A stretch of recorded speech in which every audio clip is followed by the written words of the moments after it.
opinión o la tendencia? ¿Se va a encontrar esa partícula o puede darse una situación donde esa partícula sea una estructura más grande?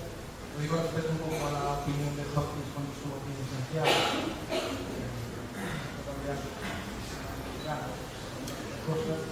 Y la segunda es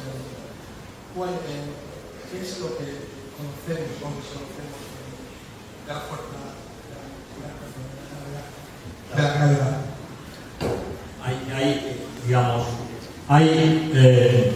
Respecto a partículas fixas, a mí o que Cequei non deixe claro o concepto antes que vou aproveitar para deixar claro o concepto do que buscamos. Un colle unha carga eléctrica e ao redor o espacio ten unhas propiedades diferentes por poñer a carga eléctrica, porque vostede ha creado un campo eléctrico. En realidad, se a carga se está movéndose, que é un campo electromagnético. Todo espacio ten esta nova propiedade. E podemos, ese campo eléctrico, podemos excitarlo, non. E o campo eléctrico leva asociado unha partícula, que é o fotón, o que se emite. Ben, eso o sabemos. Entón, o que pensamos é que o espacio, no espacio, tamén, cando excitamos o estado máis baixo de enerxía do espacio, pois é como se excitásemos o campo electromagnético, se producían fotóns. Nese espacio producimos partículas Higgs, por eso que queremos excitar. E que quere decir? E por que está ligada a masa? Porque pensamos que os quarks e os leptóns, cando van polo espacio, justamente interaccionan con ese espacio, con esa partícula Higgs, interaccionan de maneira diferente. E iso é o que dota a cada partícula, ou interaccionan diferentemente. Eso quiere decir que se pasea polo espacio máis facilmente ou menos para cambiar de movimento. Se vai a moita velocidade, é moito máis fácil que non cambie de movimento, ou que dependendo de como interacciona o campo de Higgs, ou a partícula. Ese é o concepto que estamos buscando. Agora vou a dúas preguntas. Bueno, digamos, a maior parte da comunidade científica pensa que debe de existir o Higgs. Se existe Higgs, non somente se existe o prácticamente é moi probable que ademais se abra un novo mundo de descubrimento. Entón é moi atractivo, porque a partícula Higgs estamos buscando desde hai moito tempo e sabemos que non pode ter menos masa que 130 veces o átomo de hidróxeno, e tampouco pode ter máis de 200 veces o átomo de hidróxeno. Entón sabemos que está entre unha cousa e outra. E pode decir, por que non a topou antes? Mire, porque non teníamos aceleradores con enerxía da bomba. Entón,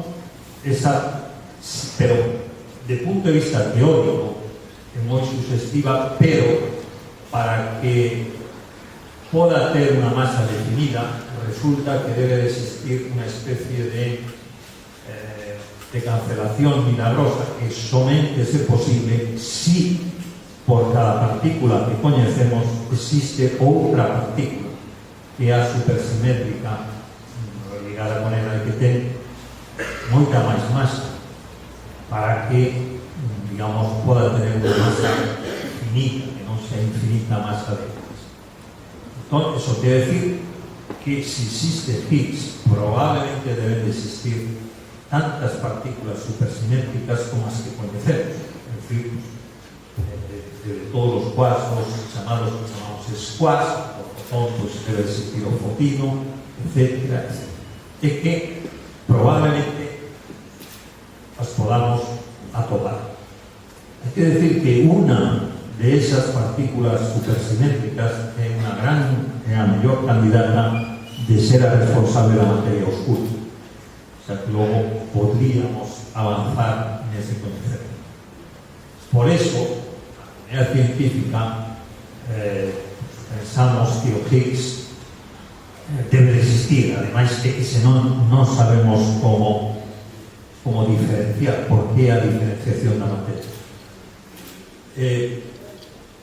Hawking, e tamén outros, pensan que aínda así a explicación que se dá do Higgs, etc., non é completa, e en eso leva razón, pero é que, digamos, o descubrimento ou a investigación é buscar por onde ven a luz, e non hai nada mellor que a de Higgs.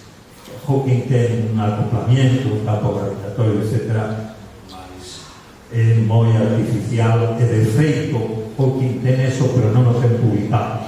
O ten en charlas, en divulgacións, pero non o ten publicado en revistas, probablemente porque non o quere publicar. Pero hai outros que pensan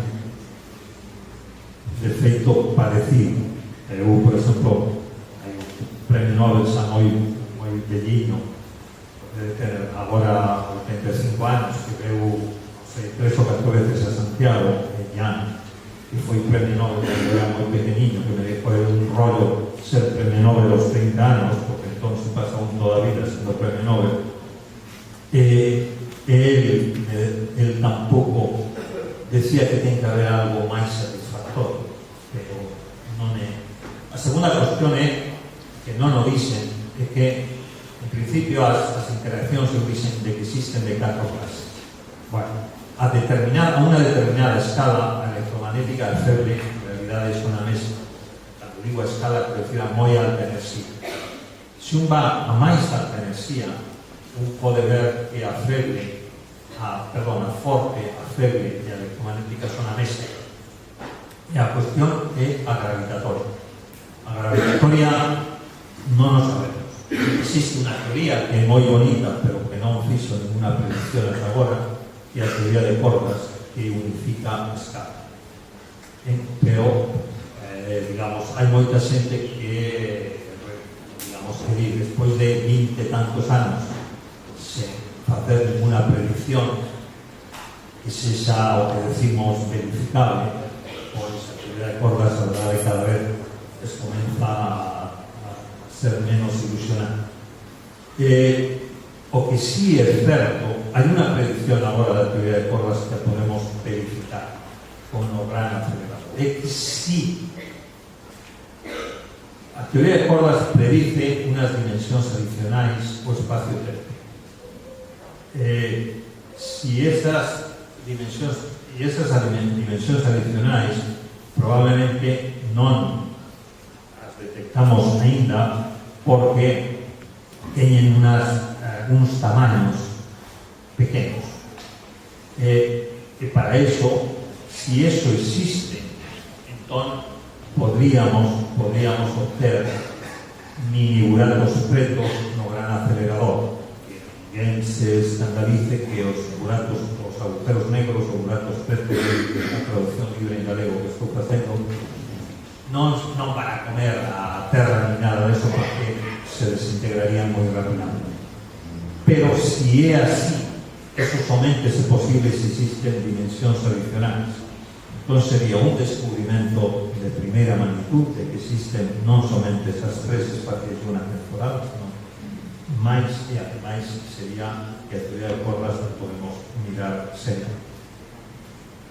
Pero todo eso se vai ver, por eso digo que hai miles de cousas interesantes.